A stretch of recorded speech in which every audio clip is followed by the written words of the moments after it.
East Hampton Police Department. Hi, Detective Guidry, please. One moment. This bitch. This is Detective Nan Guidry. Hi, Detective Guidry, this is Chloe Taylor, Ethan McIntosh's mom. Where is Ethan being held? Suffolk County Detention. I'm sorry, I thought you knew that. Appreciate the runaround, thank you. Oh my God. Now what?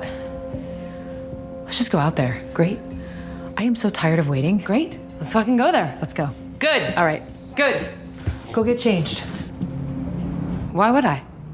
Your age, a passing understanding of decorum, and camel toe that can be seen from outer space.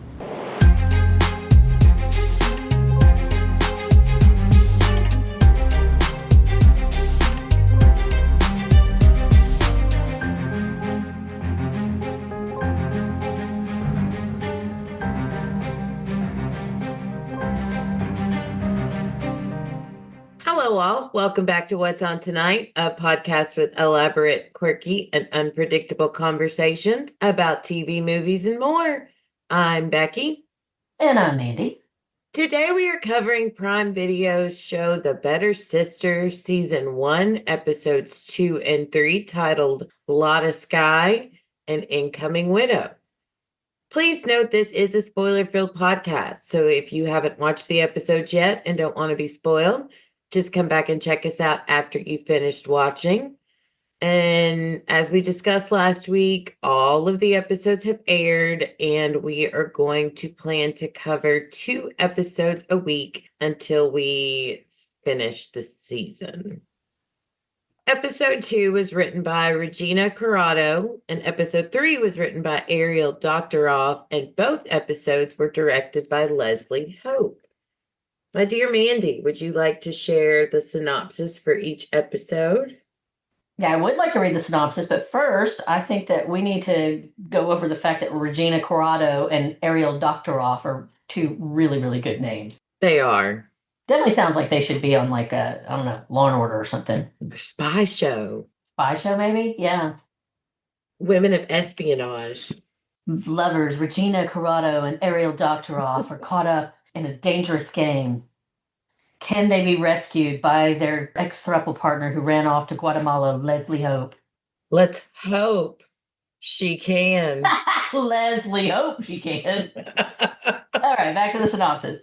Episode 2, Chloe and her sister Nikki are back together, but things are bumpy, and not just because Detective Guidry seems too interested in Ethan. Episode 3, a day in court does not go as planned, and Chloe goes somewhere surprising for emotional support. Surprising? Really? Who's surprised by that? Not me, girl. I wasn't surprised either. I'm glad we got some good clarification. I'm a yay on both of these episodes.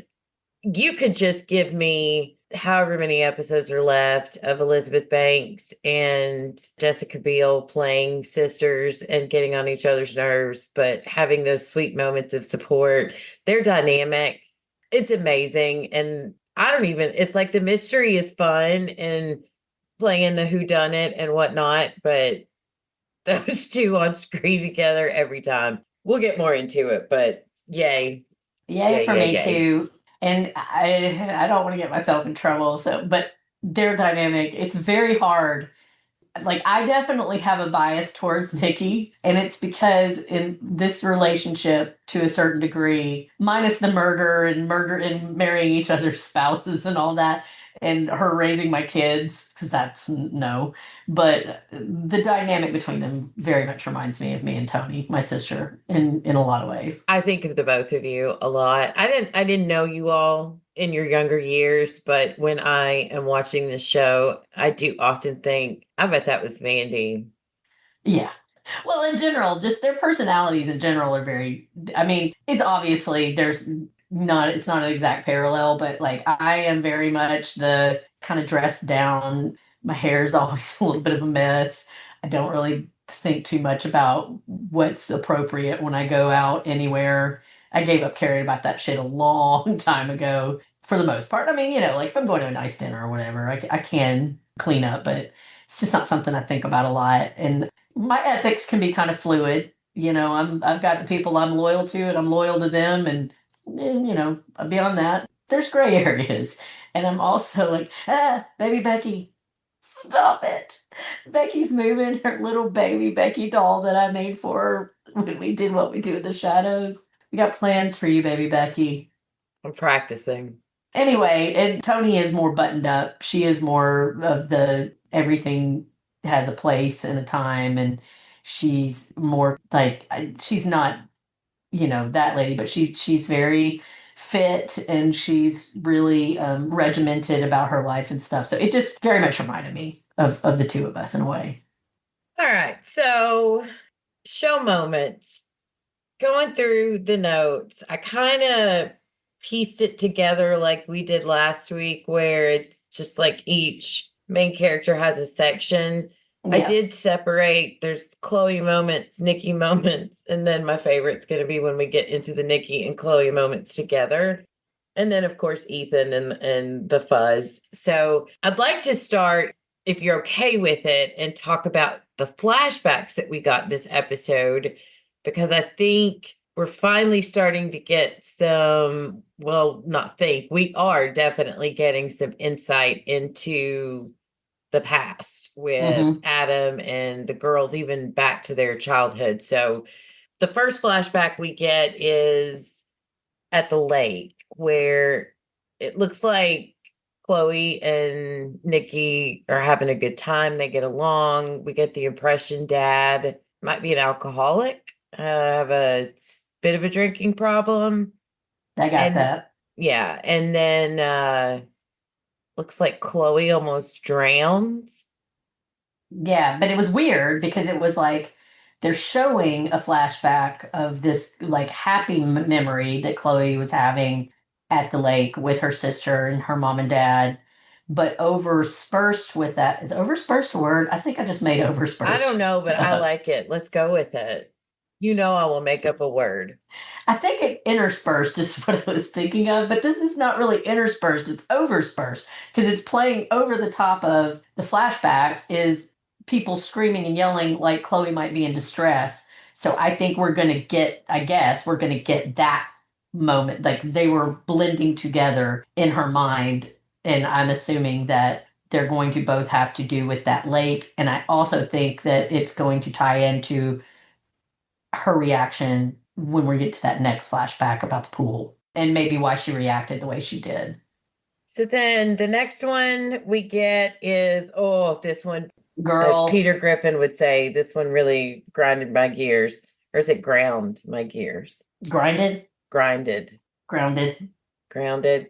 Roads. We're not on helium. Roads. Oh, that was wonderful. Great reference. So I hate Adam. Let me just say right there, these two episodes, and I don't want to jump ahead, they have confirmed for me that there is more to what's going on with Adam. I absolutely believe a lot of this is going to be dual flashbacks of how he manipulated both of these sisters over the years. Yeah, and I'm curious to see how each sister's flashback, if they match, are they completely different? Are there some similarities? Yeah, they're both unreliable narrators. Yeah. What reality are we seeing based on whose reality we're seeing? I'm very curious. But so he comes to Chloe's apartment and we get the clue that she's the one who ended up signing the papers eventually to get Nikki into a psychiatric facility. And she lets us know that her mom is not happy, which will bring us to another flashback shortly after. But what really pissed me off about this is, you talked a lot last episode about how you think he manipulated both of these women, and he is the reason why a lot of the trauma and drama is happening between the two sisters. And I agreed to an extent, but I didn't think too much of it. But when she asked him to go and like literally was saying, please, I want you to go, and he wouldn't leave, and then advanced on her, that was disgusting. Creepy and gross. And also, it's hard for me to talk about the flashbacks because I think they all tie together. It's just like in that first one where you literally have a moment that she's envisioning overlaid with a moment that she's not seeing, but clearly was another episode in their life. So then you get this visit where Adam comes up and he tells her, thank you. We would have never been able to keep Ethan safe. She's obviously given a recommendation for a school. That was clearly after the incident with the pool, which was clearly after she's postpartum and Chloe comes over and Nikki is incapacitated. So it's hard for me to formulate my thoughts without going through all of them, because when he comes in and he goes over and they start making out and you could tell she feels a lot of guilt about it, they were already having an affair. I think she had tried to cut it off. Yeah. But I think part of the reason that he was able to get her to so easily believe whatever his version is, I don't think that pool scene, and I'm trying not to jump ahead. No, I mean, we can go ahead if you want to. Well, so what Becky's got, if you don't mind me reading them out, what Becky's got written down here as far as the flashbacks are the lake, Adam's visit to younger Chloe, Adam's murder scene, Chloe talking to mom about Nikki, and Adam finding Ethan and Nikki in the pool. So I think when he came to visit younger Chloe, they had already had an affair. Honestly, I'm going to throw out a theory that I have here. Obviously, that they've known each other for a long time. I'm going to just make a prediction that I could be wrong about, that he was initially Nikki's boyfriend. Or excuse me, Chloe's boyfriend when they were young. Or maybe Chloe just had a crush on him or something like that. And then he starts dating Nikki and marries Nikki. But then when things go south with Nikki, he knows that Chloe has these feelings for him. So he starts manipulating her to get out of the relationship with Chloe, to help him get out of the relationship with Chloe. So I think that's what's going on there. And that's part of what's layering all of this guilt and fraught relationship between her and her sister. And so what really grossed me out was, like you said, he comes over and they start making out, but you can tell that she has already tried to break this relationship off, and he ain't having it. He's not listening to her. No, he's a controlling, manipulative, and he knows how to push her buttons. And it did work. Got what he wanted out of her that time.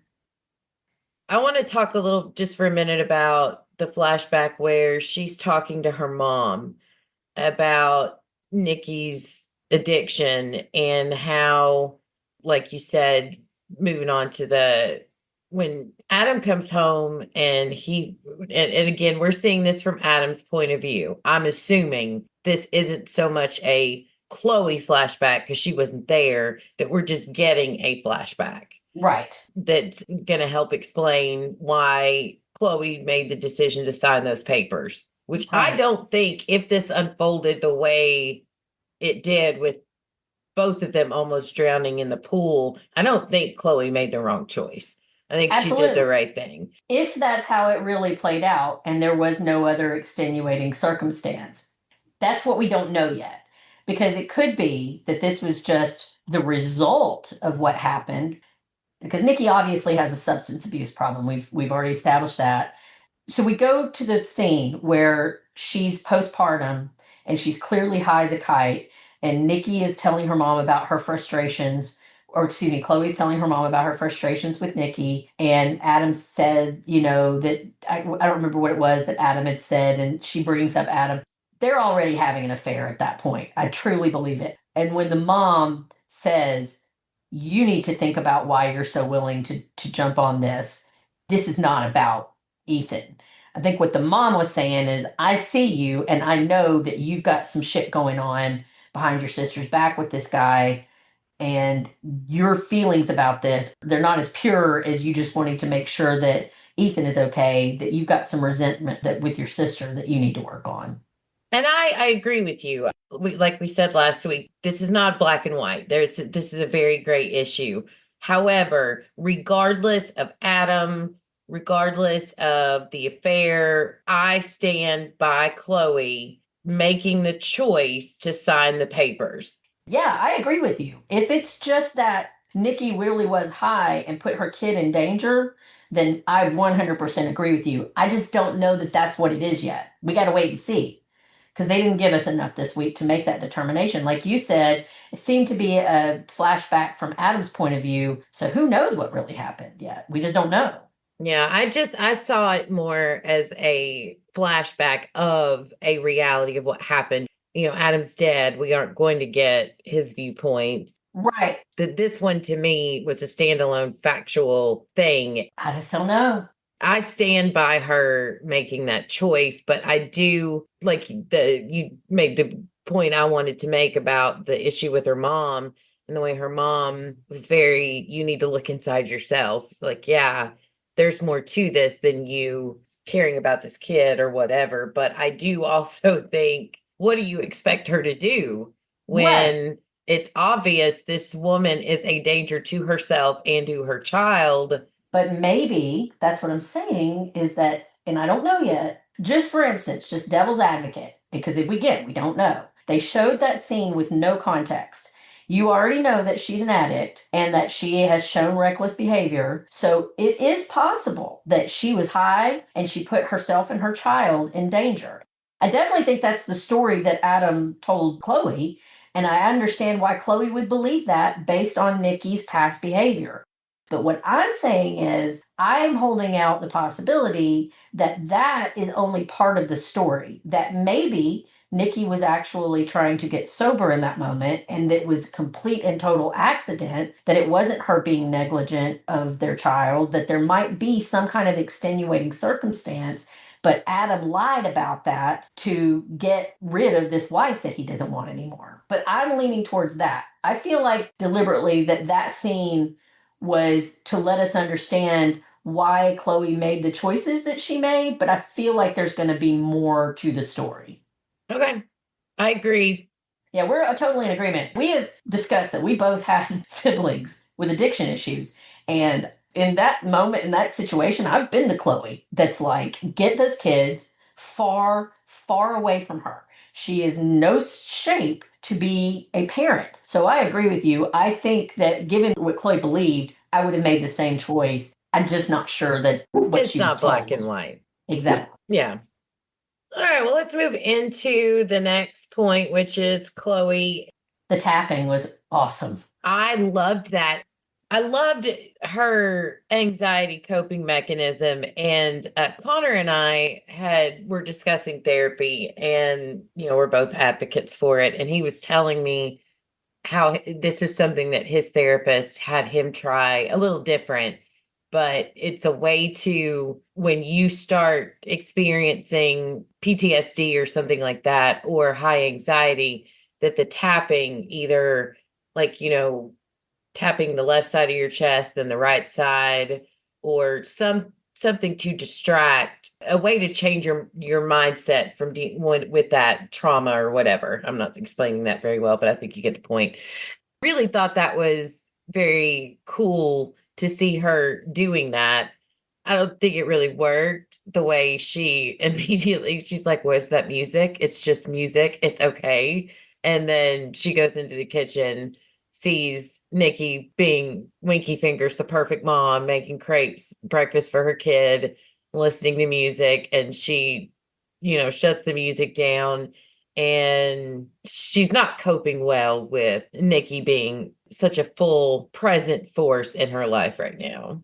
I love the tapping too. I've been meaning to look into that more because I have friends and therapists who have recommended that to me. I forget what it's called. There's a specific name for it. Oh, really? I've just always called it tapping therapy, but I think it ties into just something that I already practice in cognitive behavioral therapy, which is trying to reframe, like you talked about, reframing your thought process. You said that way better than I did. Well, and that's part of it, but also I don't have the technical term for what, because reframing your thought process is what she was doing with that whole, it is okay. I am upset that my husband is murdered. That's, part of reframing your thought process. The way that mental health aids work best is like an integrated approach. And it's something to do with like when you're in high anxiety, putting yourself back in the moment in your body. It's the same theory as like looking for one thing you can touch, two things you can smell, three things you can hear. You know what I mean? I don't think I'm doing that in the right order, but have you ever heard that? Mm-hmm. It's trying to ground yourself in the moment and not project too far into your fears. Problem with Chloe is she's got too much repressed. Way too much. She is a ticking time bomb. Yeah. Which, when we get to her conversation with Catherine, she actually lets a little bit of that out, which I was impressed with. Yeah. She finds out from the cybersecurity guy that the call is coming from inside the house. Literally. Whoever's sending these threats, it's originating from, if I understand correctly, it was either a computer that belongs to her company or they were generated from an IP address inside the company. I didn't pay too close attention to see exactly how that happened. I think they just said the IP, which would mean it could be one of the pieces of equipment in the office itself. But honestly, I still think that there are tiny little men inside my computer typing out everything and waving fairy dust. So I only vaguely understand what an IP address is.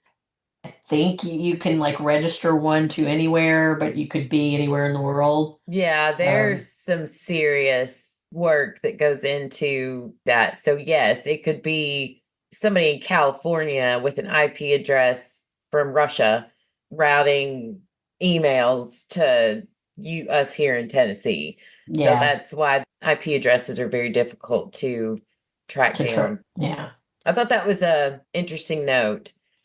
So then she finds out that Adam rented a lift on his personal credit card to Queens, which ends up being a very interesting part of the story when we get into conversations with Bill and Jake and the cops. Why is she not even entertaining Chloe, not even entertaining the idea that he might be having an affair? She does. She didn't, though. They told her that, and she was just very dismissive of it. She was like, we had a great marriage.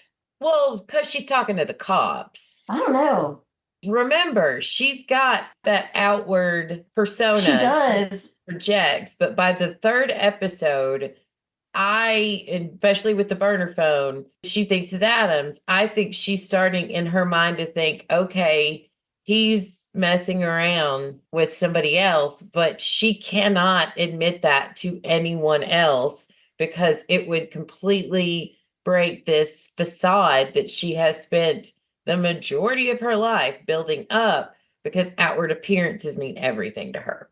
Maybe. I didn't get that, though. I got that she didn't seem to consider really at all that it might be because everything I saw is that she thought that the burner phone had to do with the Gentry group.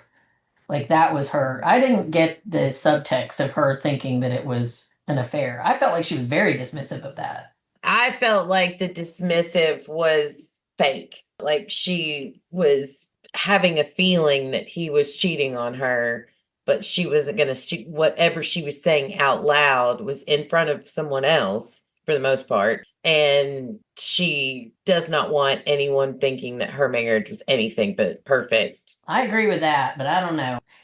Maybe I missed that though, because this show is so like when I'm trying to take notes, literally I'm like turning away to take a sip of water and I'm like, wait, what just happened? And then I have to go back and rewind it. So I may have missed something.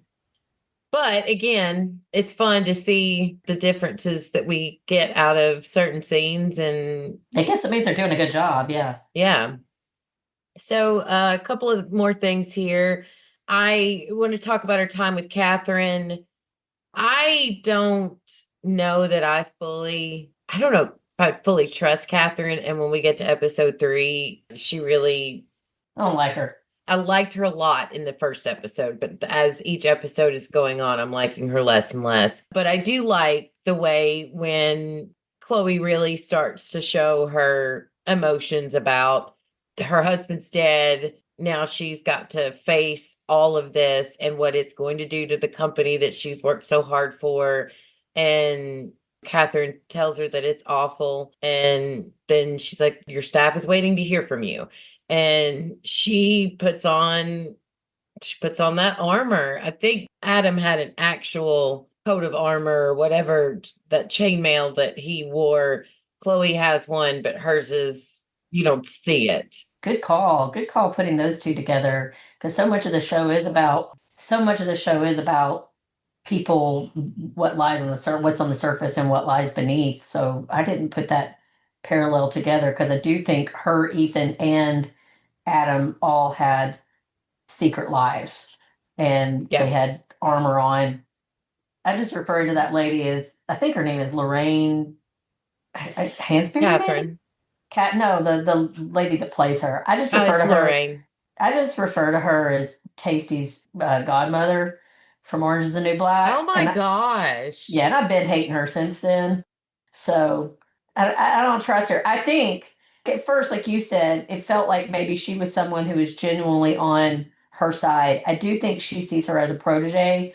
And I think that, and I don't know if it was in this episode or I think it was in episode 3, where Nikki makes a comment, or Nikki makes a comment about, weird substitute for mom. And she says, actually, she's more like a sister. I do think that Chloe sees Catherine as a mentor. And I think it's because Catherine has helped her foster the ability to do what she is naturally inclined to do, which is put on a front for the rest of the world. Taught her how to build that armor and show the world which we'll get more into when we get to episode 3, because that there's a very important conversation that happens there. Yeah. I agree with you. All right. Only really things about Nikki solo that I have are, I liked the scenes of her going through Chloe's stuff and almost like reminiscent when she's smelling Adam's shirts, and almost like she's going back to maybe when times were good. I want to point something out about that. That when she was hugging Nikki or Chloe in that flashback where she was postpartum, She smelled her. and she was like, "You smell so good," because she smelled like Adam. That's why. Ah, yes. That is absolutely what was going on there. My absolute favorite part was when she finds the 20 in his pocket and stuffs it in her bra. My favorite part is when she gives that 20 to the Oh, doorman. Marty, yeah, I think I have that. That's in episode 3, right? I can't. Yeah, I think it was at the beginning of episode 3. Yeah. Yeah. But yeah, I love that. Nikki's got some morally ambiguous habits. Yes. Just wanders through, finds the 20, stuffs it in her bra. Yet another Mandy moment. Because Same, you know me. Yeah, I mean, both of us, you're right. We will use the old booby holders. I remember one night being at the corner bar that I met my husband and I used to frequent a lot back when I was up for leaving the house. And one night we were sitting at the table and I pulled my keys, my phone, money, and something else out of my bra. And the guy that one of our friends, Grant, was like, "You put all that in there?" I'm like, I mean, yeah, your bra, it's, Yeah. look What how are you much, gonna do? I got a lot to carry up here. And so there's a lot of room to put things. And when you don't want to grab a purse, I'm putting it in my bra. People ought to start putting pockets in women's shit. We wouldn't have to do that. Exactly. Which I'm glad to see a lot that's happening. It has happened more often. Yeah.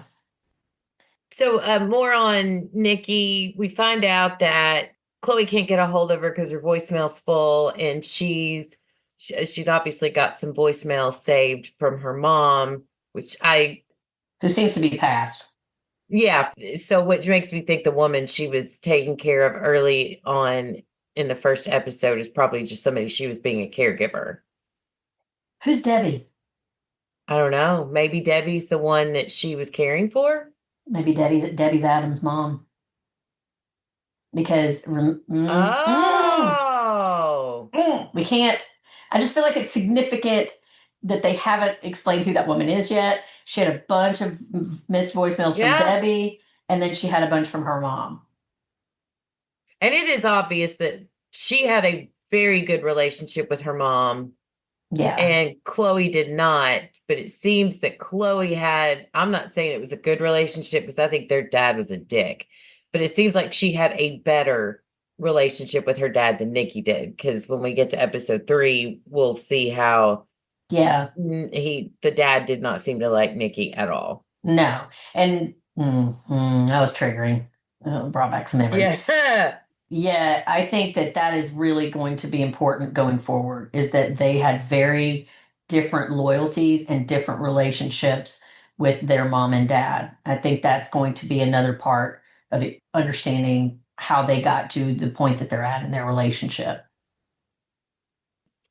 All right, so moving into Nikki and Chloe together, I'm going to run through a few things that I observed, and then we can discuss what your thoughts. So First thing, Nikki with the cops is she I know she's had experience, obviously had experience with cops and has a little bit better understanding, but she killed it when taking care of Ethan when those cops showed up. Yeah. And Chloe's so being naive. yes, very naive. And that's another point to talk about the two of them together, how different they react to these situations. I don't think Chloe recognizes the severity of the situation. Nikki does. I also don't think Nikki is giving the emotional severity of the situation the way Chloe is secretly when other people aren't looking. Does that make sense? Like they're each other. I wrote down she is the yin to her yang. Yeah, that's They're true. balancing each other out right now. Yeah, I agree. I don't know.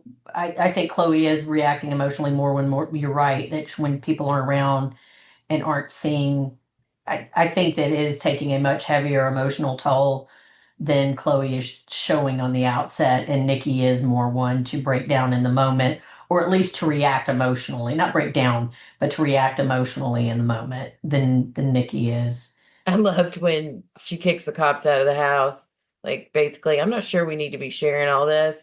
And she kicks the cops out and she's like, "Yep, kick yourselves in the ass on the way out."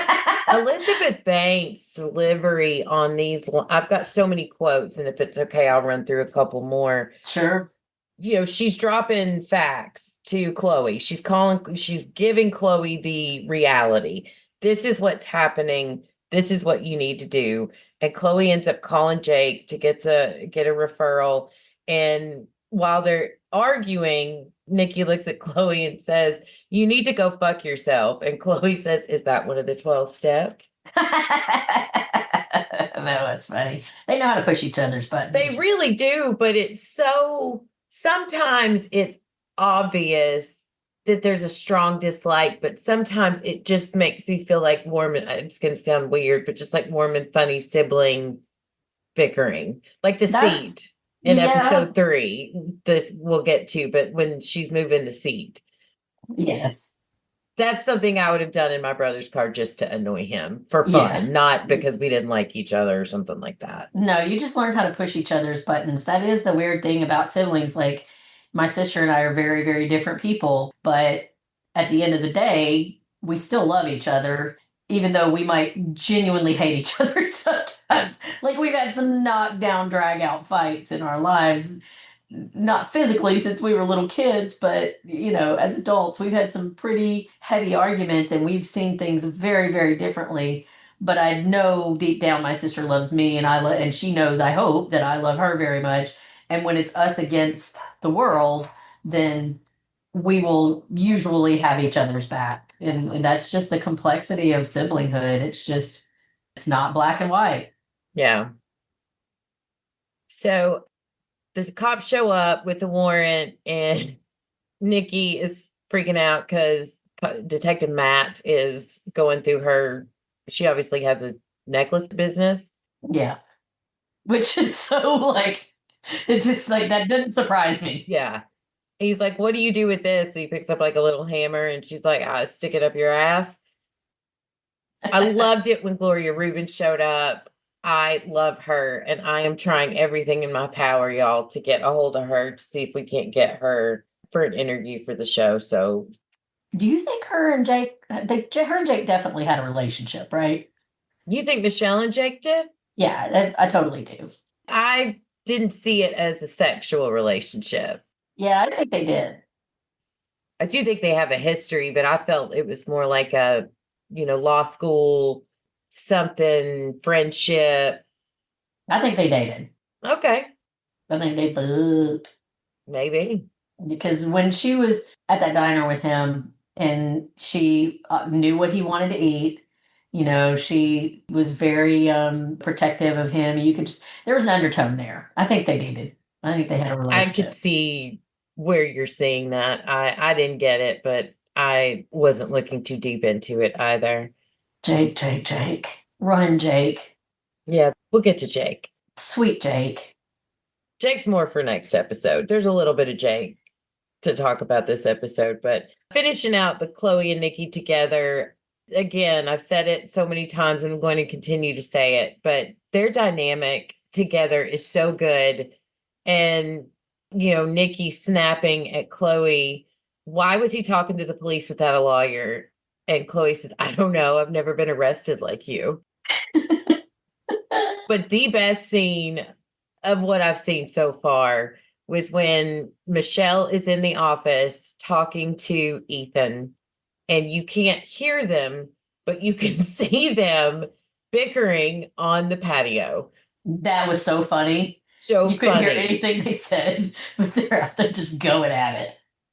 So then when they do go out to you, so you can hear them and they're still bickering, and Nikki's like, why don't you just stop kissing the cops' asses, and starts making the kisses noises and calls Detective Matt Borat.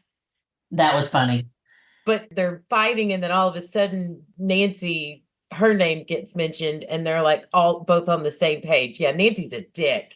And she's just going off on her, and Nancy's like, you can re-enter the residence, ladies. And Elizabeth Banks is like, re-enter the residence, whatever. And then they're still just having that. They're still fighting with each other, but they stop long enough to turn on the detective. Yeah. That's one of those I totally recognize that, and you probably do too, with sibling relationships where you can be at each other's throat, but when you have a common enemy, family's back together again. I can say what I want about my family, but you start talking about my family, yeah, we're gonna have a problem. Yeah. They're so good together. Yeah. Especially in episode 3, and I know we're getting there, but yeah, we're almost there. I love that we start seeing more of that, of them bonding in episode 3. It's subtle, but it's there. Yes, but without losing the story. Yeah, the jaggedness. Yes. It's not all kumbaya, but you start to see more of them leaning on each other. Anyway, go ahead. All right, so I'm just going to real quick run through what we learned about Ethan. First, we see him. He doesn't seem to be having trouble sleeping. We see Ethan sleeping quite a bit, and then That's what that weed do for you. Yeah, the weed be letting you know. Yeah. So then there's he discovers the article. He's freaking out, obviously, about the gun, him bringing the gun to school.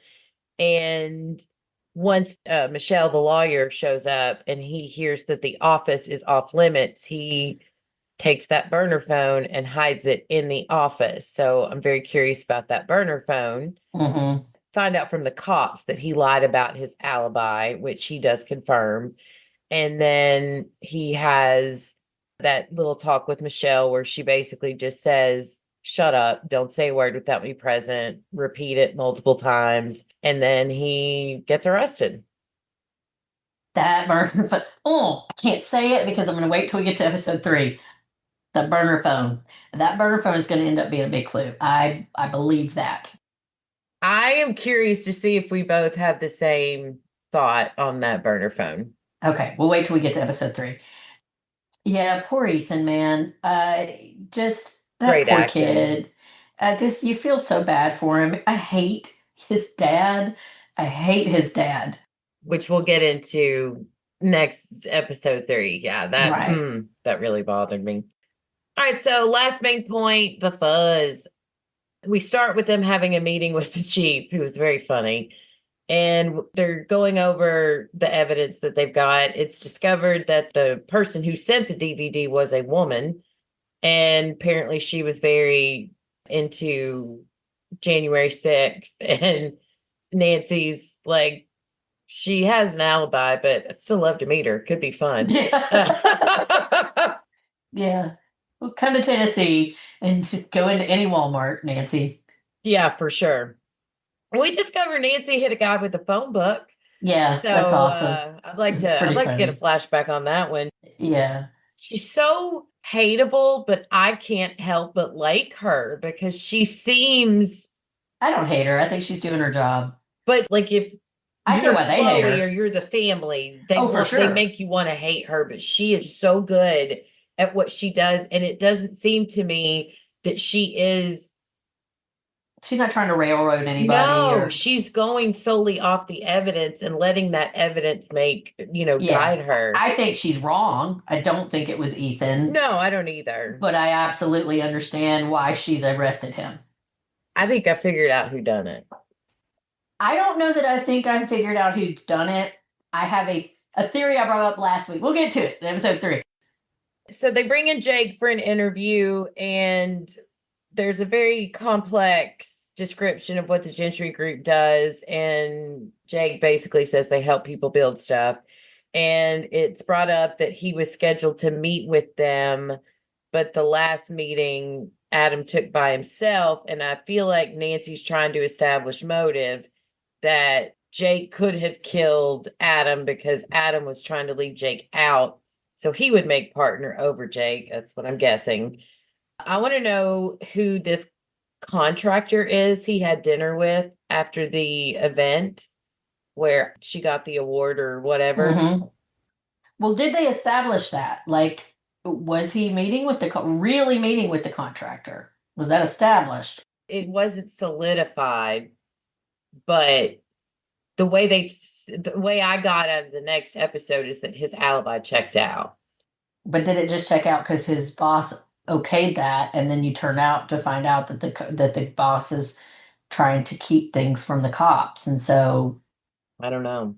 Yeah, I don't know. That's one of those loose ends. Because I have a theory that is only vaguely formed, I'm questioning whether he was really meeting with the Gentry Group. But I do think that something's going on there. Like, there is a big story there that we don't know. Yeah, which a lot more info comes out when we get to episode 3. All right, so field notes. The only thing I have, Bill is shady as fuck. He gets the lift receipts from Chloe, which comes to play in episode 3. And then we discover that Adam came from a rough childhood. Yeah, well, here's one of the first times that I'm going to have to say that you were right in last podcast, is that I thought that he was like wealthy when he came into their lives, and I was wrong about that. You were right that he seems to have been as poor as they were. There'll be plenty more opportunities towards the end of this episode Well, at least 2. for Mandy to tell me 2 plenty. 3 total. Anytime I get to hear you say I'm right is plenty. Right, because that makes like 4 times in our entire 30-year friendship. So sure. Soak it up. Stop it, baby Becky. She's watching you. You don't get all up in our grill. Quit looking at me like that. All right, episode 3. We start with flashbacks. First one we see, I'm just going to go in order, but if you want to, once we get there, talk about how any connect, just go for it. So we start with Adam and Chloe having a discussion with Ethan about taking the gun to school. And they very much make it look like Ethan wasn't there to use that gun, that he was going to toss it in that little river by the bridge at school, but he got called away and didn't get to do it. And then his friend saw it in his backpack. This is Adam Dick number 1 moment in this episode where he's rightfully angry at the boy, but it's evident that he's been super douchey to pretty much anything Ethan does or says. Yeah, I hate him. Second flashback is Ethan getting busted for Winky Fingers holding drugs for a friend. Kevin. Do you think him and Kevin are boyfriends? I thought about that. I am going to, as of this moment, tell you that I think Kevin had something to do with Adam's death. Oh, I don't see that at all. Really? Yes, and as we go through, I will tell you why I think that. All right. I mean, maybe that could still tie into what I think, but maybe I don't know. We'll see. I'm not saying he was the sole person, but there was a second gunman on the grassy knoll. Okay. Just hear me. I don't know. Maybe I'll be wrong at the end of this, but I left this episode feeling that he has a lot to do with it. So then next one, then this one pissed me off so bad. Ethan and Jake and Adam are all out together, and Adam shames Ethan for how much food he orders and makes a comment like under his breath that, well, if you would exercise. I have seen parents do this to children that I love dearly, and I've seen the stigma that it puts on those kids, and I hate it. I hate this. So if you're listening, Yeah, I've seen it in my don't family. shame yes. your children.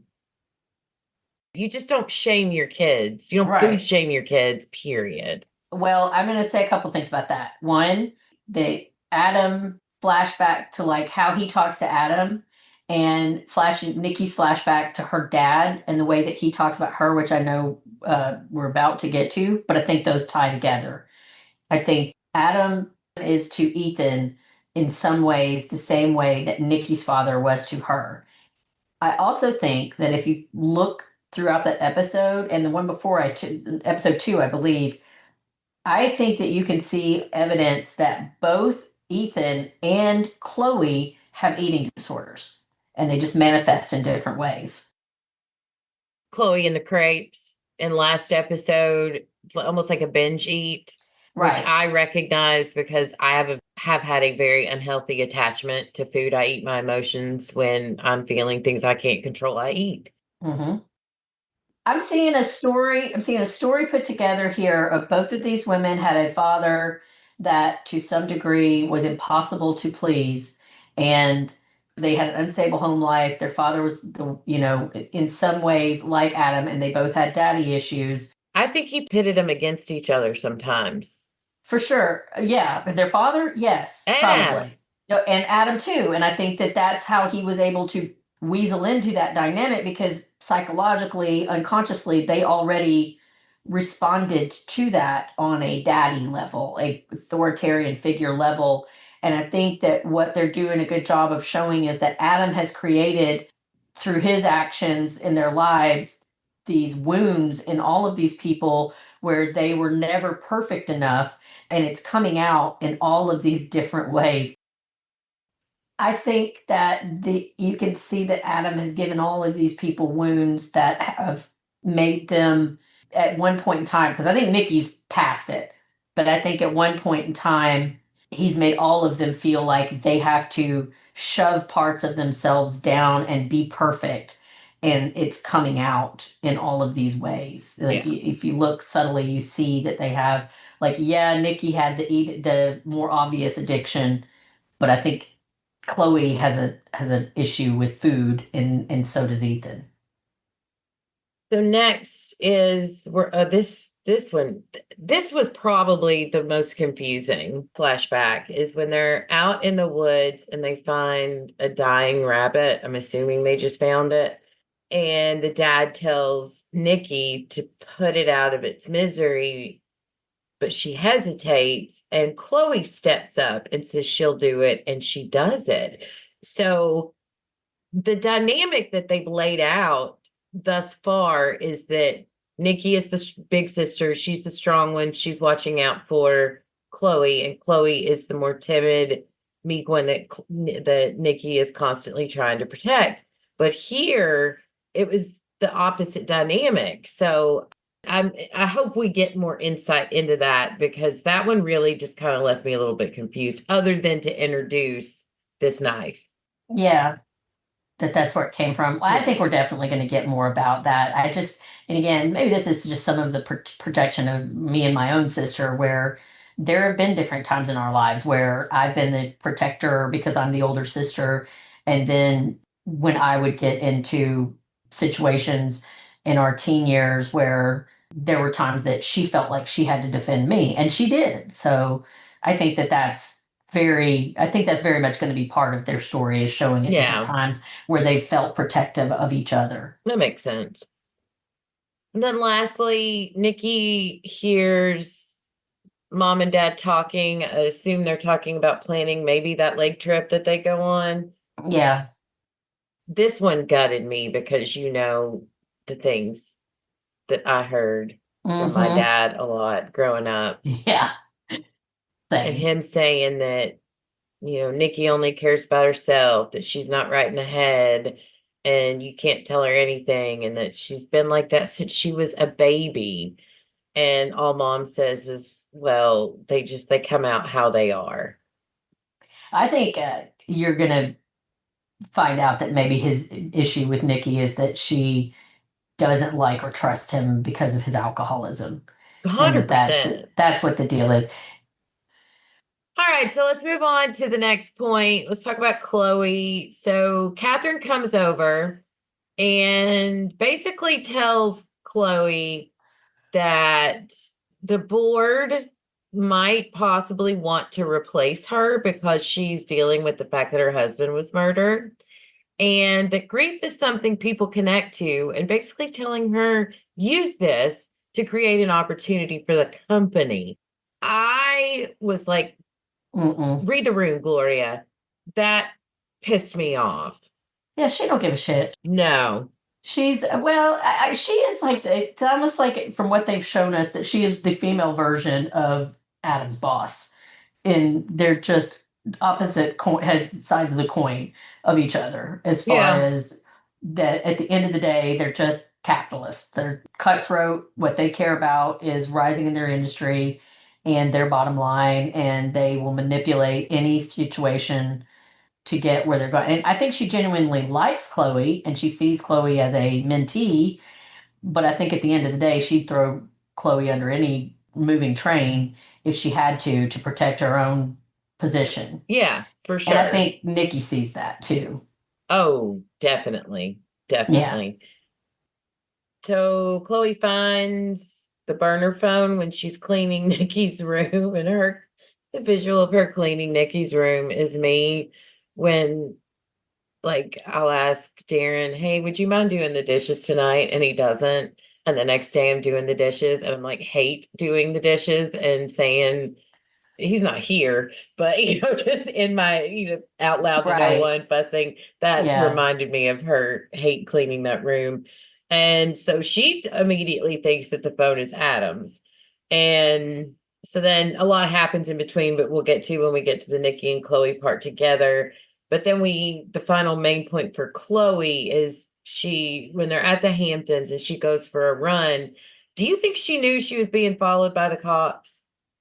Because if she did, her going to Jake's was dumb.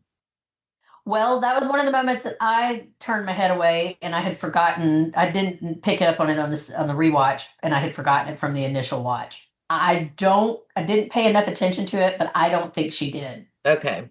But she needs to leave Jake. Leave that boy alone. Yeah. See, she's doing to him what he did to her. What Adam did to her. Yes. He's obviously, I don't know. I didn't like that. I didn't like that at all. I just feel like Jake's a sweet little bunny rabbit and he's going to get flattened. I don't think he's sweet. I don't think Jake is innocent. No. Ooh, intriguing.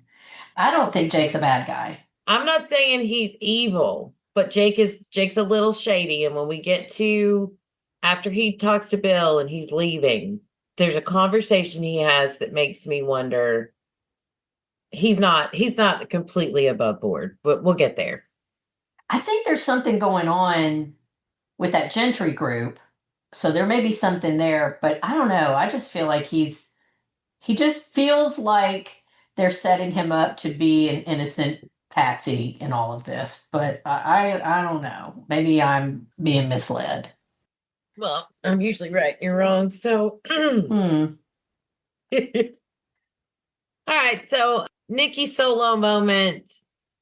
While Chloe is on the phone with Bill, the phone turns on and she realizes that there is, now help me see if I saw that. Was that text from Kevin or to Kevin? I think it was from Kevin. That was clue one, that I think Kevin is involved in this murder. See, that burner phone is crucial to my theory as well, but I don't know if we want to get into it here or we want to go through the rest of this. I mean, go ahead. I'm just going to flat out tell you, I think at this point, and it could change because we still have, how many episodes left? 7? There's 8 episodes total. Oh, okay. So we only have 5 left. I think Kevin might have been involved in it, but I think Nikki and Ethan did it.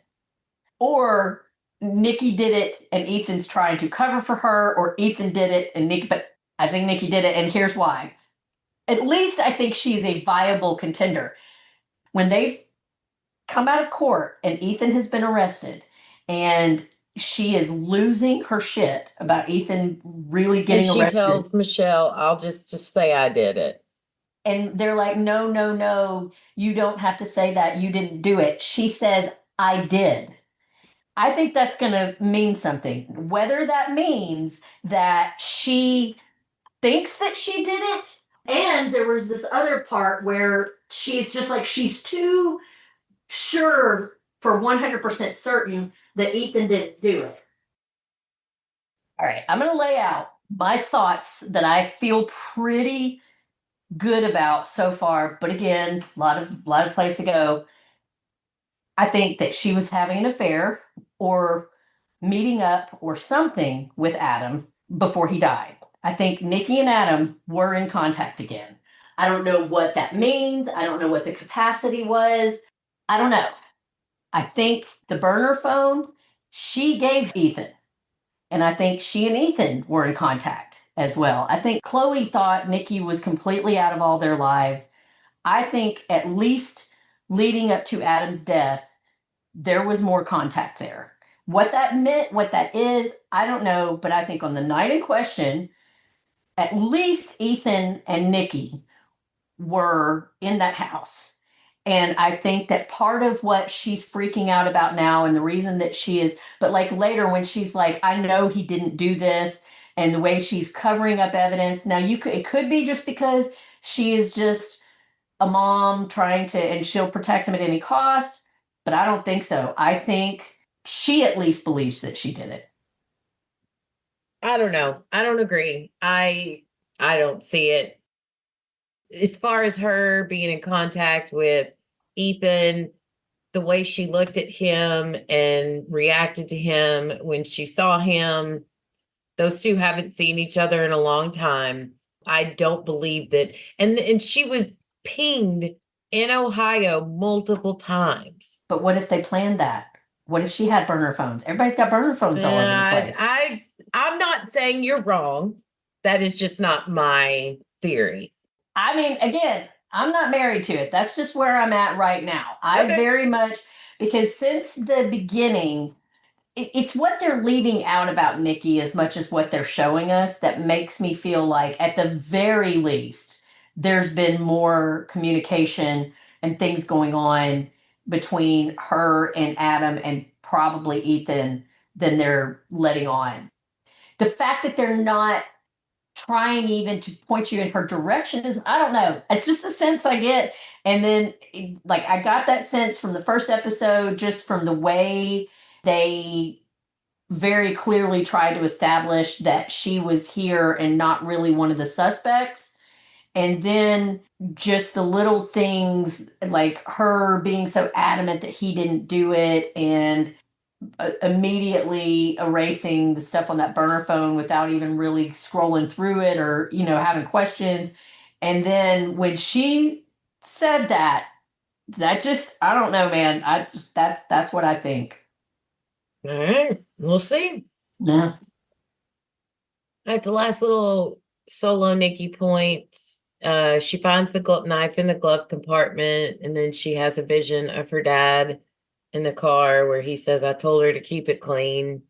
And then she's in the house in the Hamptons cleaning the bloodstains and the knife after Chloe goes on a run.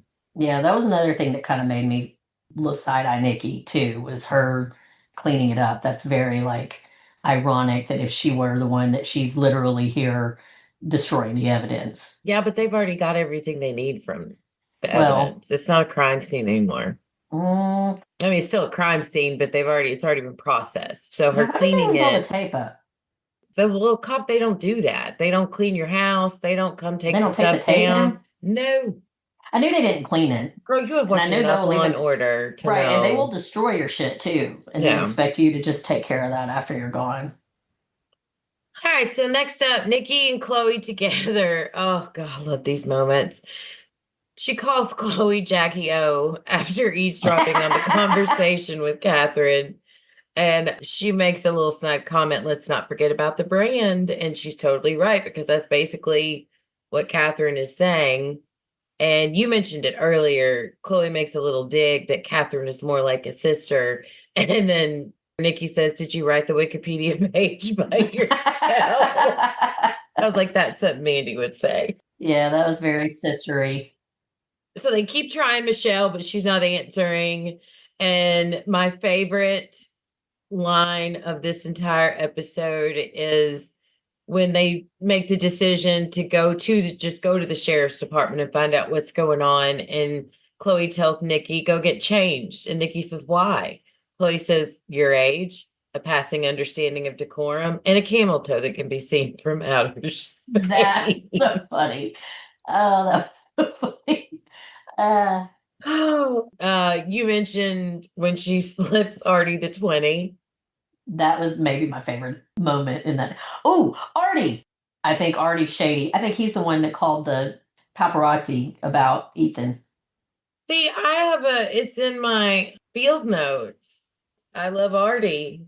I think he totally has Chloe's back. I don't think he has Adam's back. I think he saw what Adam was doing to this family, and I think that's why he stepped in.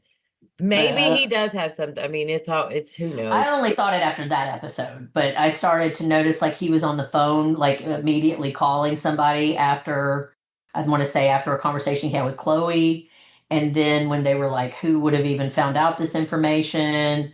And then when they were leaving, after she had slipped him that 20 and they were going downstairs, he had this very mysterious look on his face. So yeah, I saw those things. I just didn't think it was.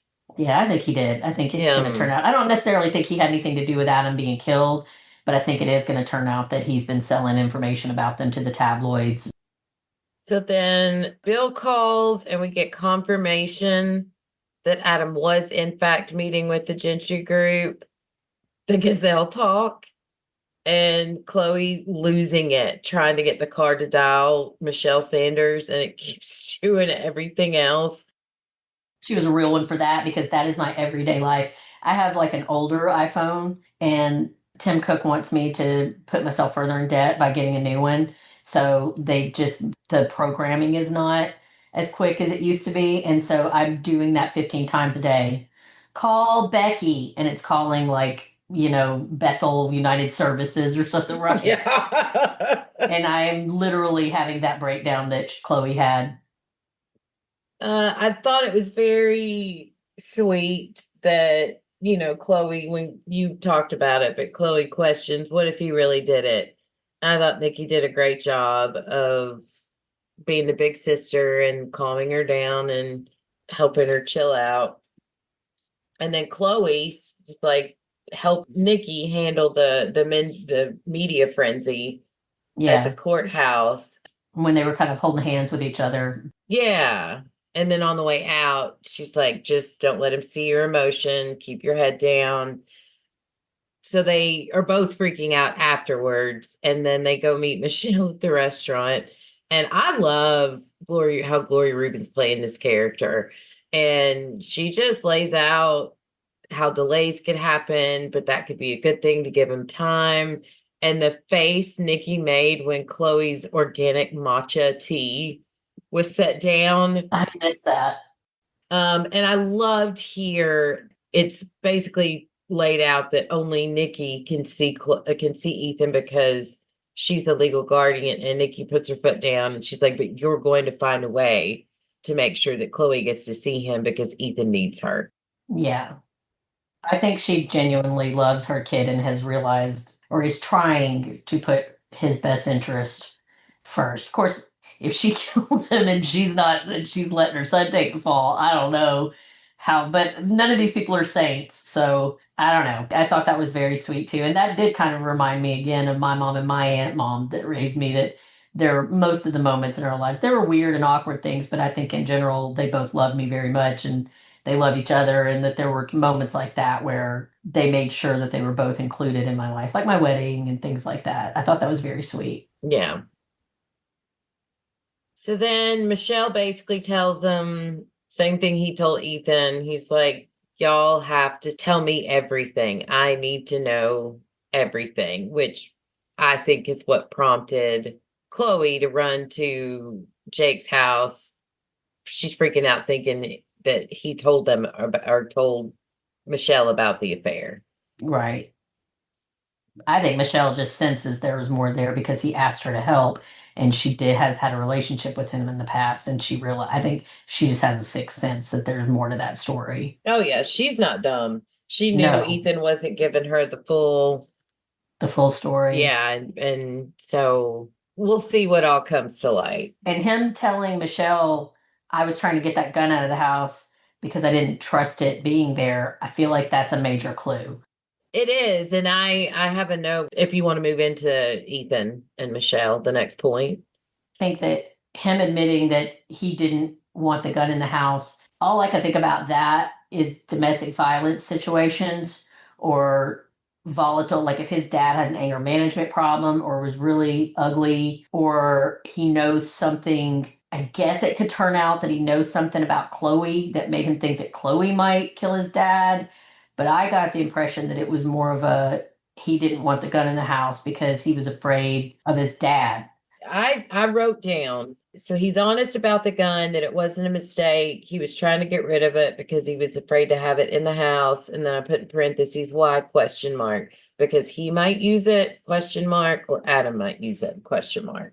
I got, and maybe it's just because I've decided Adam is a shithead, and I feel like where they're going with this is that he was at least emotionally abusive to everybody in his life, that he didn't feel safe with his dad. Like maybe it turns out that Chloe and his dad fought a lot, and he was afraid that one of them would use it on each other. But it may be that he was depressed and was afraid he would kill himself.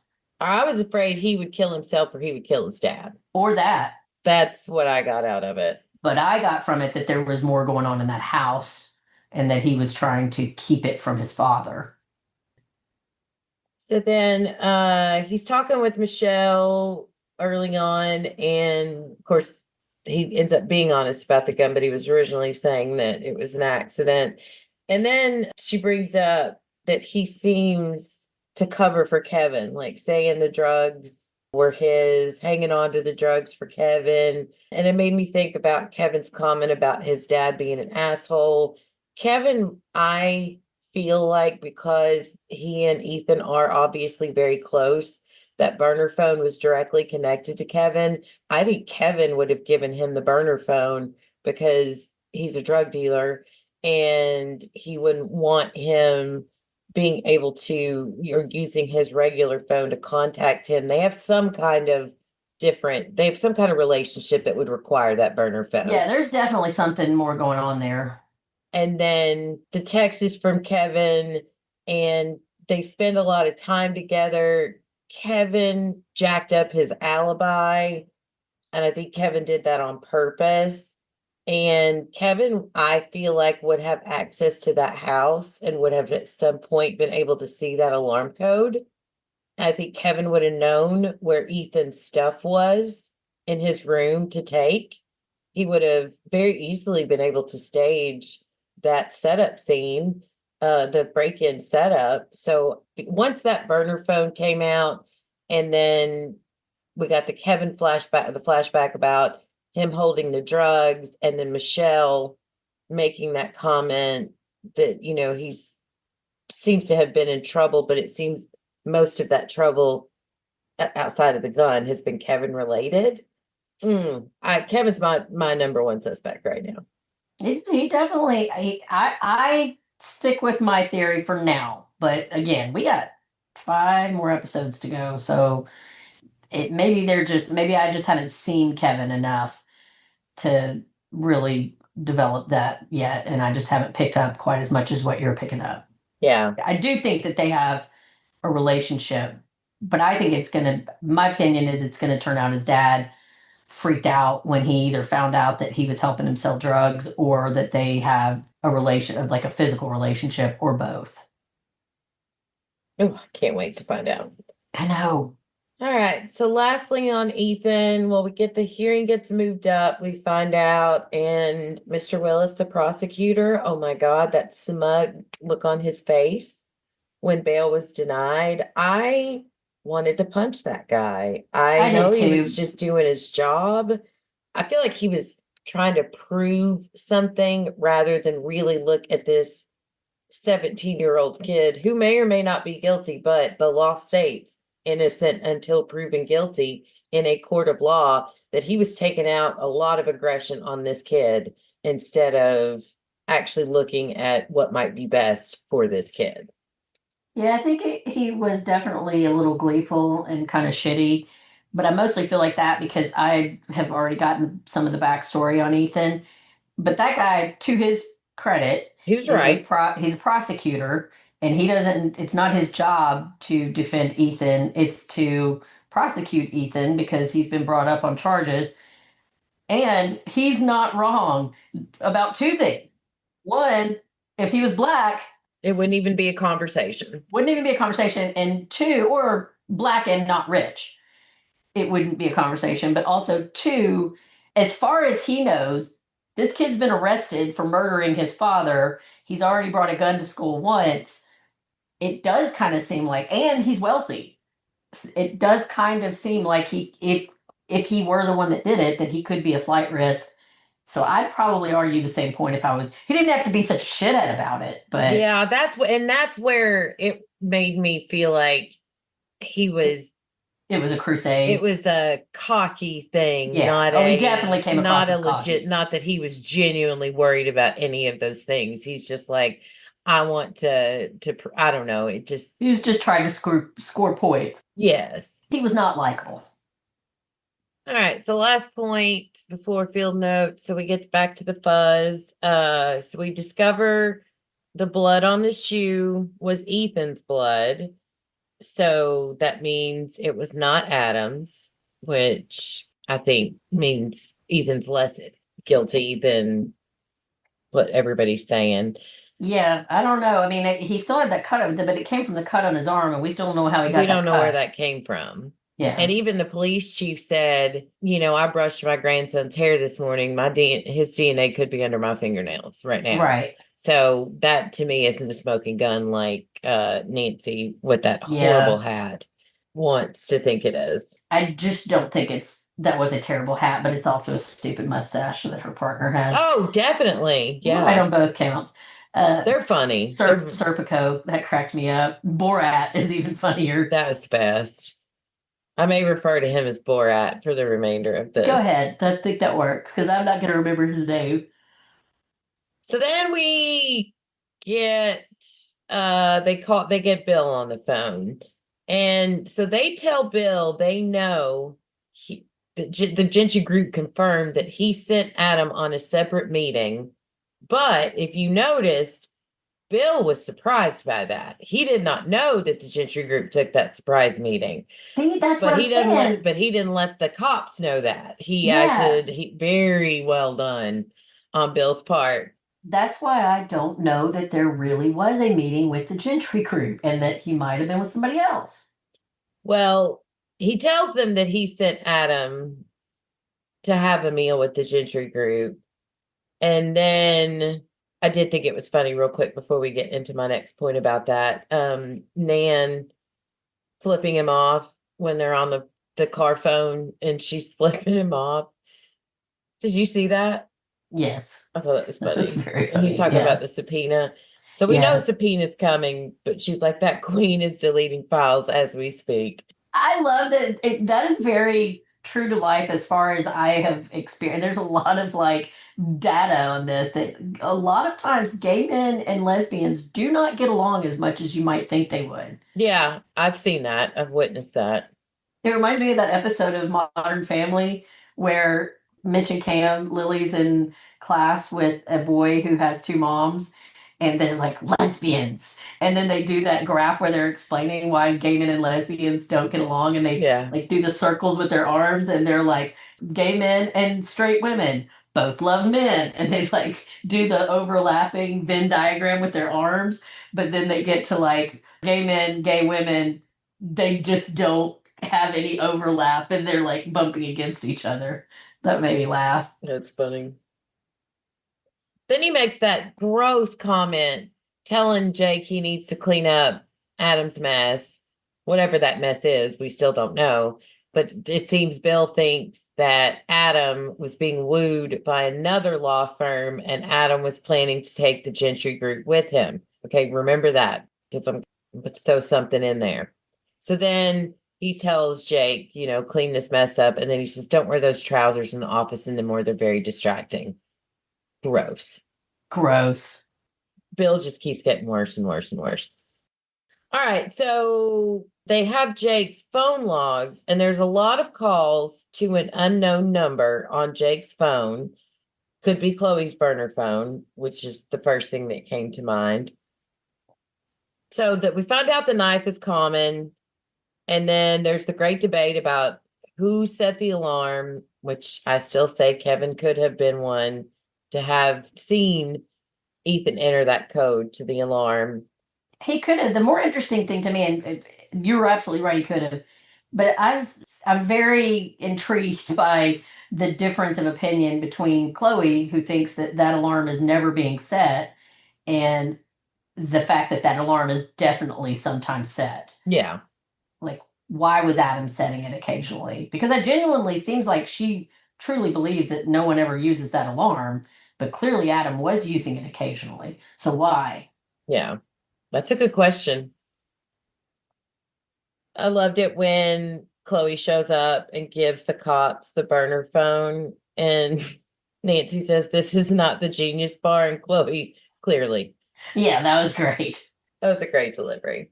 Yeah. And then they inform her that the hearing is in a half an hour. So that's all I have on the cops. You got anything else to add before we move into the field notes? No. First one is Artie, which we discussed. I love Artie. You think Artie's shady. So I'm very interested in seeing how that plays out. So Bill lied to Chloe about the meeting. Bill and Jake think Adam was looking at stealing Gentry from the company and taking them to another law firm they believe he was being poached by. And then Bill says they've been burying bodies for Gentry for a long time. And then he says, Jake, you need to go out and clean out whatever mess Adam made. And then we discussed the disgusting comment about not wearing those trousers because they're distracting. There it is. So then Jake makes a call as he's going down the stairs saying to whoever this is on the phone, the Gentry call threw Bill off track. And yes, I'll be out there so I can meet you tonight. Who was that? That was not Chloe. That's a good question. I think there is a lot more to learn about the Gentry group. That makes me think Jake isn't as innocent as he's coming off right now. Yeah, well, he definitely knows things. I don't think he's the killer. I definitely don't think. I feel like they're setting him up to be a patsy, so like everybody's patsy. But yeah, he obviously knows stuff that he's not telling. Yeah.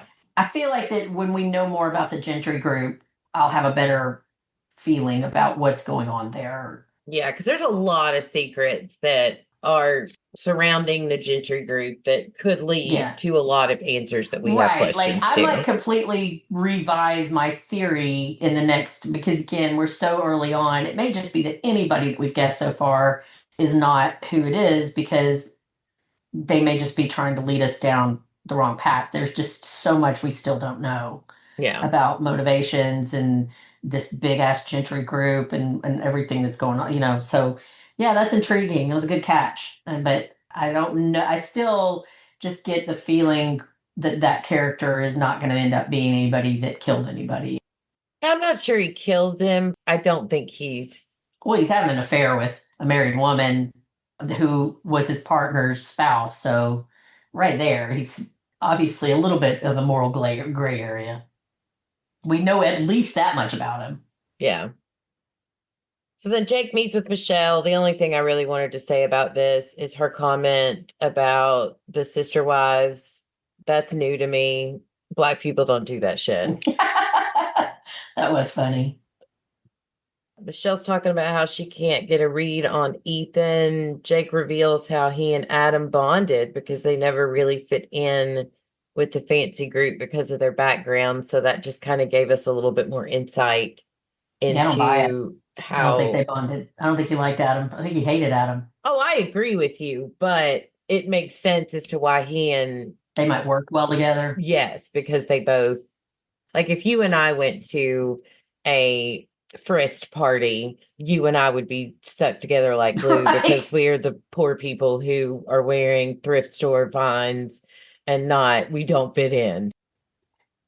My last note has nothing to do with this TV show, but TV shows in general. I cannot, and it might be because of my feelings towards food, but it pisses me off when TV shows let people order food and the food gets delivered, but they have to leave before they get to eat it. Or like in Michelle's case, when she ordered this delicious sounding Caesar salad with extra croutons, that's what I say, croutons, and she has to leave to go to this hearing before she gets. Why can't you let these people eat their TV food? I don't know, but that speaks to our priorities, Becky, because I didn't notice that, but I did notice that when Chloe was going to meet Bill and they got this delicious looking dirty martini, she didn't get to finish it. Yes. She had to get up and leave before she got to finish her dirty martini. It's like a whole thing with this show. It is. It's in TV in general. You from now on, as you watch TV, I will. I'll pay watch attention how to that. little people get to eat this delicious looking food that's sitting in front of them, and it makes me angry. So that, ladies and gentlemen, is the mystery of this show. Not who done it, but why can't they eat it? Oh, they do eat it when they're shoving it down their throat like they got 13 seconds to finish it when they're alone over a kitchen sink. Oh yeah, she did get to eat that crate, but we didn't get to see her finish it. No, or throw it up, which I feel like is the next step in that. Ooh. Sorry, my bad. All right. On that note, final thoughts. I feel like I've once again said everything I need to say. This show is rocking my world. I'm going to get off this call my dad back real quick, and go watch episodes 4 and 5. I'm excited about that. Final thoughts is just I have a theory, but I also am completely willing to let that go if we find out more information in the next few episodes, because it's just so twisty and turny that with it less than half over, I genuinely believe there's just a lot of information we just don't have yet. Well, that segues brilliantly into the next topic, which we are calling miscalculations. And Mandy, I think, has a couple she'd like to share. Go ahead, Mandy. Becky literally just built this in to have a public flagellation of Objection. her dear friend. I made 2 little errors, which basically, well, they're not deductive errors either. They're really just more about my ADHD and not paying attention. Hold on. Before she goes into this, I want y'all to know I was minding mine own business, watching television after we recorded last week's episode. And I look at my phone and I have a text that says, hey, you were right about what Mandy's about to discuss. So I didn't call her out on it. She chose to bring this to me. When you're going to bring this information to me, how am I not going to air it? You're not going to make a public spectacle of it. Oh, I am. Let that be a lesson to you. I should just never admit when I'm wrong.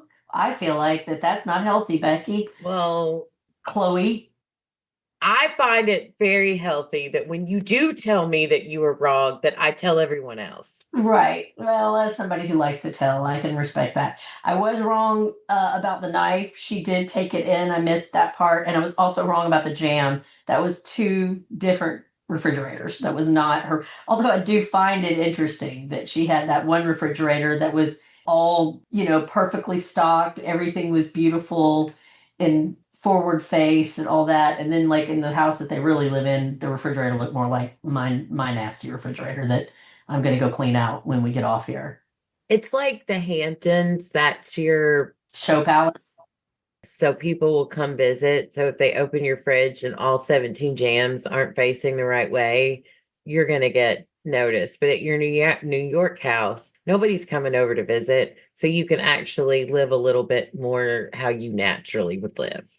What made me think of that a scene flashing back to the jam from the first episode was one of my old bosses for the restaurant company that I worked with that was very, very meticulous and OCD and did not get married until pretty late in life because he was so OCD and particular and finicky about his appearance, his home, his decor, all of that. And so when he did get married at like 50, he was telling me this story one day when I was asking like how it was going after they had first moved in together before they got married. And he said he had to have Coca-Colas in his refrigerator, had to be grocery faced all the time. The toilet paper roll had to be changed at half a roll. You could not take clothes off and leave them on the ground. He was just very, very meticulous. And so after he'd been living with his wife for a couple of weeks, he sat her down and was like, "Hey, Vrishka, how are things going? Like, how are you feeling about us living together? How do you think that, how do do you have any thoughts? Do you have any suggestions? Anything you want me to do differently?" And she's like, "No, everything's fine. I think it's great. I'm loving it." And he goes, "Okay, now you're supposed to ask me that question," because he wanted to be able to tell her that it pissed her off that she didn't grocery face everything in the refrigerator and that she occasionally took her clothes off and didn't immediately put them in the hamper and that she wasn't changing the toilet paper roll at half a roll. Yeah, I don't know nothing about that. I don't either, but I do know you were wrong, and I appreciate you for So long story short, Mandy was wrong twice. yeah. All of those interesting observations aside, the real moral here is that Mandy was wrong. And you admitted it, and it happens I'm occasionally. proud of you. I'm very proud of you. It won't be the last time with this show. Well, it's going to be joyful when I'm going to have to eat crow. Yes! So that's why I savor these moments. I will be the bigger person, and I like you. I am capable. Oh, that gets a Get baby Becky out of here. Baby Becky's giving me a "what you talking about, Willis." This is the look she's giving me right now. All right. So let's finish off this 14-hour episode. I am happy to say we got some feedback this week. Whee! We got an email from our friend Penny. Penny is a fellow podcaster, and she has a wonderful podcast called Still Slaying, where she and Kara cover Buffy the Vampire Slayer. So if you're into that show and like a little bit of nostalgia, they're doing a rewatch and covering the show. So check it out. So here's what Penny has to say about episode 1. "Hi, what's on tonight? I'm so glad you're covering this series, else I might not have tried it, and so far I love it. As one of 8 kids, oh my gosh. As one of 8 kids, I love when complicated sibling relationships take center stage. These sisters, played beautifully by Elizabeth Banks, Jessica Biel, are both such interesting, flawed, layered women, and I'm on the edge of my seat for every flashback illuminating their history. Jessica Biel is generally underappreciated." I completely agree, Penny. Anyone who's enjoying this might also want to check out Candy on Hulu. So good. "As for the mystery of who killed Corey Stahl, I can't even guess at this point. The son seems like a good suspect, but him being arrested in episode 2 makes me think he's a red herring. I'm going to try my hardest to watch week to week along with you. The lure of binging is strong." Agreed. And I have an update. I talked with Penny last night. Penny did not make it to week, and she let me know she binged the whole thing. So Penny! I did ask her when we get to the end to leave us an email on what she thought about the entire season. So I don't know that we'll be hearing from her week to week, but I'm not mad because if we weren't podcasting, I definitely would have already watched the end of it. I would have been finished. But thank you so much, Penny, for listening, for the feedback, and just for you. You're amazing. We heart you. We also received voicemails from our good friend Steve Brown. Steve, I love you. I've never met you, but I absolutely enjoy your takes on everything, going back all the way to What We Do in the Shadows. Keep it coming. On the first 3 episodes. We'll start with his thoughts on episode 1. Hello, Becky and Mandy. This is Steve, and this is going to be for The Better Sister, Season 1, Episode 1. I might try to do Episode 2 also, because I think, today's Friday, so you might be recording for Episode 2 tomorrow. I never understood people when they come home and they don't turn lights on. I can't see in the dark, so I have to always turn lights on, even in my own home. You just walked in, gone through so many rooms, and got into the kitchen and opened the refrigerator. Yeah. Ooh, and she just stepped in blood. Hey, on the phone at least. Come on. Great. So now we're 36 hours earlier. Great. Okay, so she's a magazine editor, and her husband is late for this party, because maybe he's already dead. Oh, Matthew Modine I guess he's aged well. I mean, except for really white hair. Hey, her husband's not dead yet because he's at the party. I would think if I was a famous person, I would not want to go through my social media posts like that, because, just hire somebody to do it for you. Ooh, that's a nasty CD to get in the mail, or as a present. The trolling pricks on the internet. Yeah, stay away from those. Is this now, are we caught up to the same night, or is this the night before where she's coming back to the house? Okay, same night, so we're caught up now to present. And she has the knife in her hand this time. We didn't notice that the first time around. And now she's being questioned by the police. When Kim Dickens almost didn't recognize her. And she had 2 phones? Did she say they've only been married 10 years and this son is way older than 10? So I guess they had him before they got married? I don't understand. I mean, I understand how it works. I'm just saying it doesn't make sense in the sense of the show. It's only one of them is the biological parent. I don't know. Okay, so the son is going to wait by the pool and she just disposed of one of her phones. Oops, that's a selfie. But I love it that she's quickly figured out someone staged the break-in. Okay, so she's not the biological mom. Adam is the biological father. Okay, they just said that. Ooh, and Lorraine Toussaint is got something going on there because she just said good riddance to this. The husband is dead. Oh, the knife is under the car, and it's got the husband's blood on it. Okay, so who is the biological mother? This Nikki. Okay, so Chloe and Nikki are sisters, and this is a weird relationship family. Okay, that was a lot of F words in just a few minutes. Elizabeth Banks, Nikki. Well, I guess they are sisters, they talk alike. I believe she just said she's my sister, which was the title of the episode. It's a mic drop. Well, she said she's my effing sister, but still close enough. Who is Ralph? Just go, guy. Rick. Was it Rick or Ralph? I don't remember now. I don't want to back up to find out. Oh, and so now the police are questioning Kevin. Okay, both sisters sneaking a smoke, and that's the end of the episode. Talk to you later. Oh, Steve. I Steve, you're love you great. so much. That was, I mean, I understand how it works, but I'm not sure how it That works. was funny. That was great. And let's move on to his next voicemail where he lets us know his thoughts on episode 2. Hello, what's on tonight? This is Steve, and this is going to be for The Better Sister, Season 1, Episode 2, Lotta Sky. Wait, this isn't set in Montana.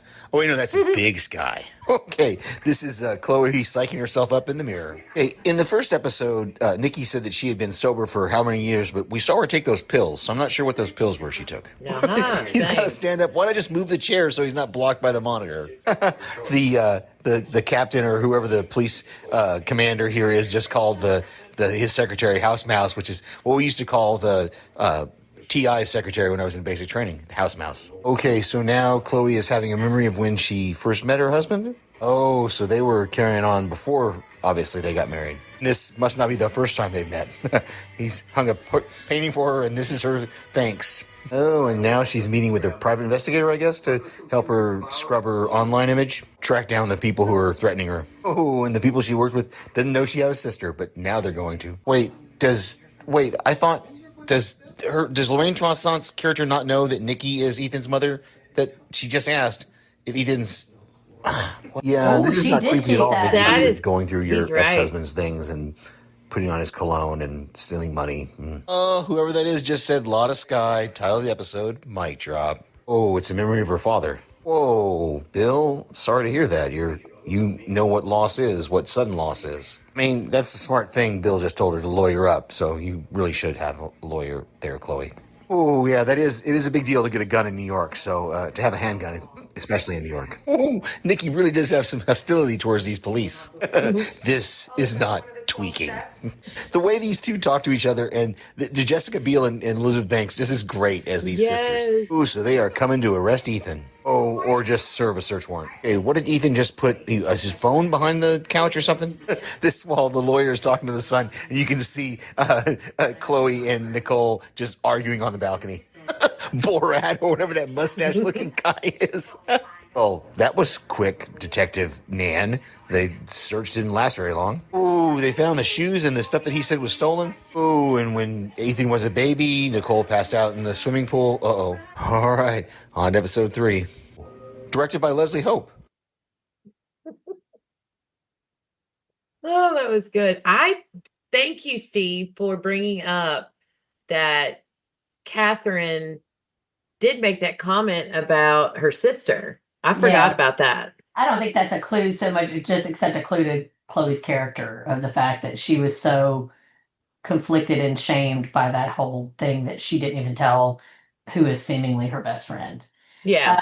But lastly, let's hear Steve's thoughts on episode 3.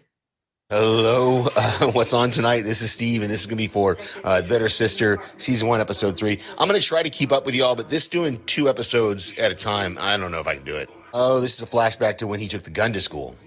Lorraine Toussaint, Catherine's hair is so big, it's like a character unto itself, especially sitting next to Jessica Biel in that bob haircut, which is really good on her. Wait, his guardian doesn't even know where Ethan, her child, is being held. Neither one of her moms know. His moms know. A camel toe that can be seen from outer space. Go put some clothes on, Nikki. Okay, so yeah, the lawyer's right. I mean, the gun and the drugs is not a good look for you, Ethan. Oh, Chloe just found the phone that Ethan hid. Okay, so the dad was kind of picking on him with his weight. Okay, so Chloe and Nikki are sneaking out to go see Ethan. They're avoiding the press and the cops. This thing runs on coal, the old flip phone. There's a dongle in the console. Dongle. That made me laugh. I can never read text on phones and TV shows, so I don't know what Nikki just saw on that flip phone. Oh, so somebody else was trying to get Adam away from this Bill's firm. Oh, now Jake is meeting with Ethan's lawyer. Oh, Nikki's digging through the glove compartment. She's going to find the knife. Oh, Nan just said the title of the episode, Incoming Widow. Mic drop. Yeah, I'm not sure about that head either, Kim Dickens. Yeah, or that mustache, dude. Hey, I have a mustache. Mine's not like a big old thick porn mustache like what this guy's got, though. Wait, so he brought the gun to school to try to get rid of it? What, was he going to give it to somebody or sell it? And here we are, the trial of the century. Oh, back to jail, no bail at all. Ooh. Oh, well, that's sweet. At least Nikki recognizes that Ethan needs both his moms. Oh, she's cleaning the knife off. Why? And she's flashing back to, I guess, this is when she was younger and her parents were, yeah. Oh, so Jake has a house within running distance of the beach house. And somebody followed her there. So you all might be right. Maybe she was having an affair with Jake. That's where it ends. Again, directed by Leslie Hope. I mentioned that the last episode, I think, because Leslie Hope was on the TV show 24 a long time ago. Steve, thank you so much.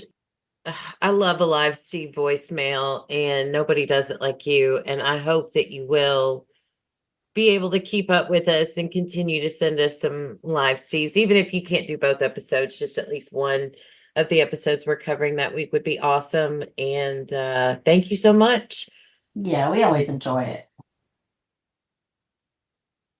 So last week's poll results. Oh, look at that. Becky forgot to post the poll. So I left that for you to read so you could get a little shame in on me. thank you. That's what our whole relationship is based on. How can I make you feel crappy today? Yes. So for this week's poll, what do we got? Do you think Catherine has Chloe's best interest at heart? No, she's all about the Benjamins, baby. Or yes, she really seems to care about her. Y'all know where I land on that. I actually think it's a mix of both. Can we add a third option in there? Sure. I think it's a mix of both.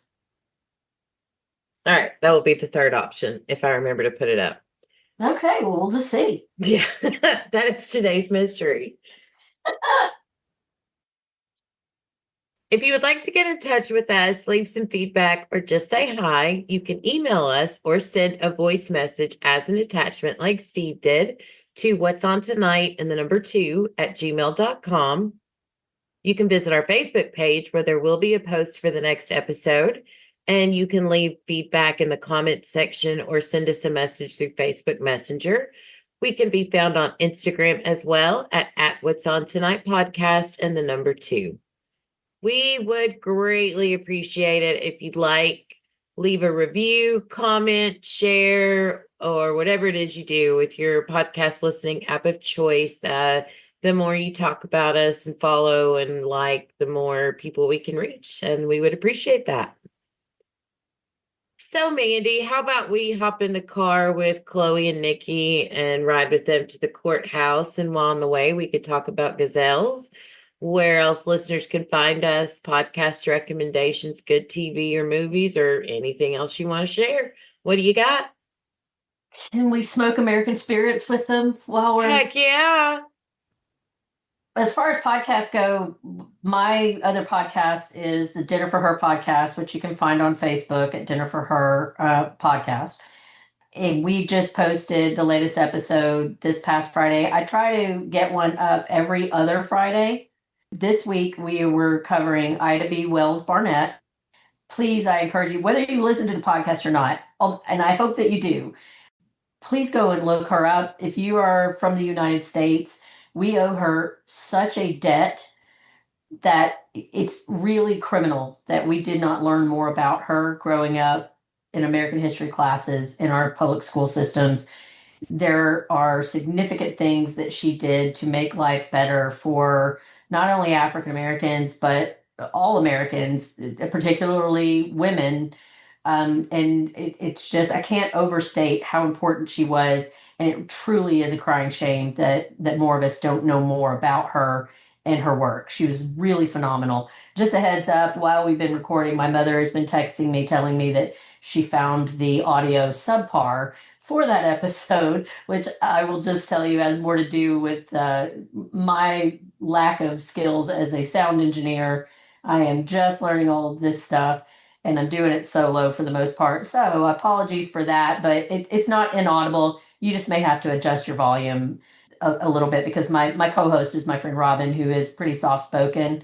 But yeah, I think it was a great episode. Hopefully you enjoy it. And if not, just please go check out Ida B. Wells. Awesome. I haven't had a chance to listen to it yet, but I look forward to get a chance to listen.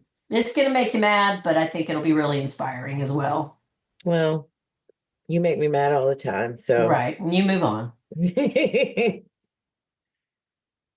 Woo! Murder Magnets with Podcastica are continuing our coverage of Poker Face starring Natasha Lyonne. This season is so good, and the podcasts are a lot of fun. So if you're watching that show, please check us out. And Run for Your Lives just released their coverage of the surprisingly good movie The Gorge on, you can find it on Apple TV, and that's with Daphne and Paik. Please check them out. I'd like to give a big thank you to Mark and Pirate Corp Entertainment for giving us this platform. Please visit the Pirate Corp website. You can find it on our Facebook page. There you can find our podcast, as well as other podcasts like Panels to Pixels, Adrenaline Cinema, and Dinner for Her with our very own Mandy. And you can also find other projects Mark is working on. Well, that wraps up our coverage of episodes 2 and 3 of The Better Sister. We'll be back next to cover episodes 3 and 4 titled Gazpacho and Just Ask. Thank you, everyone, for listening. You may have to fight a battle more than once to win it. So please stay strong. Keep fighting the good fight. We're all here with you. I'm Becky. And I'm still Mandy. We'll catch you next week when we grab the remote and see what's on tonight. Bye. Enough with the Jerry Springer antics. Sick burn, 1998.